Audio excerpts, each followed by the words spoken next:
ગાંધીનગર એલસીબીએ અડાલજ વિસ્તારમાંથી ક્રિકેટના સટ્ટાના બેટિંગના કૌભાંડનો કર્યો પર્દાફાશ, 4 આરોપીની ધરપકડ.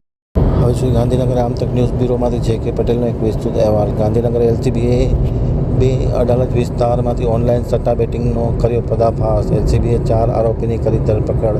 ઘટના સ્થળેથી જુગાર રમવાના સાધનો, લેપટોપ નંગ 5, મોબાઈલ ફોન નંગ 2138, એટીએમ કાર્ડ, પાસબુક, ચેકબુક મળી કુલ 2.41 લાખની કિંમતનો મુદ્દામાલ કબજે કર્યો હતો. આરોપી તરીકે વિરાટ રમેશભાઈ ઠક્કર, દેવેન્દ્રસિંહ હરિસિંહ ડાબી, યશ રમેશભાઈ ઠક્કર, વિનોદભાઈ ઠાકરની એલસીબીએ ધરપકડ કરી હતી. ફરાર આરોપી લક્ષ્મણ ગોસાઈને પકડવા એલસીબીએ ચક્રો ગતિમાન કર્યા છે. વિરાટ રમેશ ઠક્કર ભાડે મકાન રાખી અને ક્રિકેટનો સટ્ટો રમાડતા હોવાનું પ્રાથમિક પૂછતાછમાં ખુલ્યું છે. ગાંધીનગર એલસીબીએ આ ક્રિકેટના સટ્ટાનો કાંડનો પર્દાફાશ કર્યો છે.